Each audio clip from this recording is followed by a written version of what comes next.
The Lithuanian leader Rabbi Vilnius Gaon and Baal Shem Tov. They use Edomite to refer to Rome, the Byzantine Empire. Now, read that again. They use Edomite to refer to Rome, the Byzantine Empire. Go ahead. In parallel, the Islamic world is referred to as Ishmael. Now, that's interesting. They use Edomite to refer to Rome, the Byzantine Empire. Now, don't many of you out there teach that Hebrew Israelites were ruling in the Byzantine Empire? Now, wouldn't that mean that these rabbinical rabbis and these rabbinical scholars were calling you Edomites or calling Israelites Edomites? All right? So there's a bit of a contradiction there. Let's go deeper. Notice the well-known Jewish rabbinical scholar Rambam was mentioned there. Let's get some information on Rambam. Let's see what Rambam has to say concerning this. This excerpt by Rabbi Dr. C.B. Chevelle. This is copyrighted 1978, printing of 1986. And from the first gate. Well, why don't you start here where in that just read that first sentence there. Here are some interesting explanations of the origins of the connection between Rome and Edom by Rabbi Moshe Nachmanides, or Rambam, from his book Gate of Redemption. And when was that written? That's written circa around 1263 CE. All right, go ahead. Okay, from the first gate, chapter. Balaam further saw the rising of the empire, Rome. Thus it is said, quote, but ships will come from the coast of Kittim, end quote, Numbers 24:24. The latter are the Romans, according to the words of the Targum Onkelos. Although I have just said that the Kittim are the Romans, we find Kittim to be one of the children of Javan, or Yavan. Okay, so they just told you who the Romans were. Read on. The ancestors of the Greeks. Okay. Kittim, however, became the head of a large family which eventually became a separate nation named for Kittim, their ancestor. Thus we have found in the Torah of Moshe, peace be upon him, a clear promise of the future redemption which is to come upon us.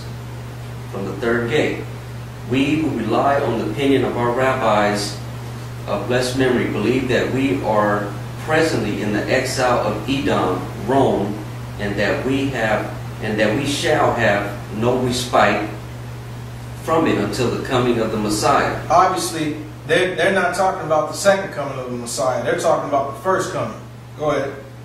The Edomites, the nation around Mount Seir, descended from Esau, were the first to mistakenly follow after the man who claimed that he was the Messiah. Right. So they're not acknowledging the true Messiah, and they're saying the Edomites were acknowledging the true Messiah. But really, it was this Jesus thing that was made up. That's another topic. Go ahead. They also ascribed Elohimliness to him. Yeah, they said he was the creator. All right, go ahead. When they came to the land of Italy, their error spread to the nearby city of Rome. There, in the days of Constantine, who ruled over Rome, the council, under the authority of the bishop of the city of Rome, determined their belief in him and established it as the religion of the empire. This, above all else, is the main cause and reason that Rome and Edom are considered as one kingdom. Read that sentence again. This, above all else, is the main cause and reason that Rome and Edom are considered as one kingdom, although they are different nations. Did you get that? They're considered one kingdom, although they are different nations. And it's mainly because of religious beliefs. Read on. In spite of that difference, they are related because of their uniformity of belief, which makes them one people and one nation. Do you understand that? That should be clear. All right, let's get some more information.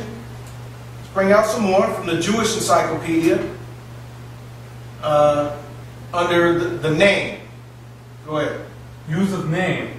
The name Edom is used by the Talmudists for the Roman Empire, and they apply to Rome every passage of the Bible referring to Edom or to Esau. Okay, so you can see right there, the Talmudists, they just said we're going to apply every passage to the Bible referring to Edom to Rome, referring to Edom or Esau to Rome or the Roman Empire. Forget line upon line. That's how the Talmudists do what they do. Read on. In Leviticus, Rabbah Rome, under the name of Edom, is compared to a boar, and the symbolic name Seir was used by the poets of the Middle Ages not only for Rome, but also for Christianity. And on this... Read that again.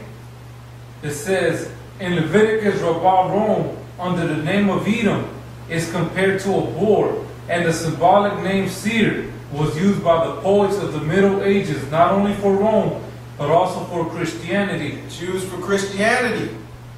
Go ahead.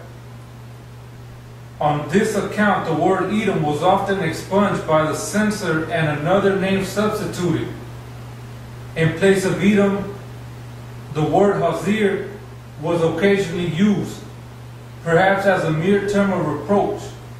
In Midrash Tanhuma Bereshit, Hadrian is called the king of Edom. So you can see, according to the rabbinical scholars, and they admit in their own writings, how they simply substitute certain words because of how they feel about a certain nation or a certain religious belief. Okay? And you also have to think about the book of Revelation. How Babylon is referred to in Revelation, but we know it's not speaking of the nation or people of Babylon. And so this it's done after that manner. You know, but the rabbinical writers, they just went overboard with it. So there you have it. There's nothing linking Edom to Rome, or the Edomites to Romans in this book, this Jewish history, this picture history of Jewish civilization. Not only did many of these Hebrew Israelites out there misquote from this book, they didn't know what they were really reading. So they simply read something and said, ooh, Edom-Rome, and said, that's it. This is a missing link. No, it's not. And we've proven that. So you can either accept that or not. You don't have to accept it. But we just brought out the truth of the matter on that topic. So that's done. All right? And we're almost finished up with this Esau thing. All right? We just have a little bit more to bring out. So stay tuned and you'll get more of your questions answered. Shalom.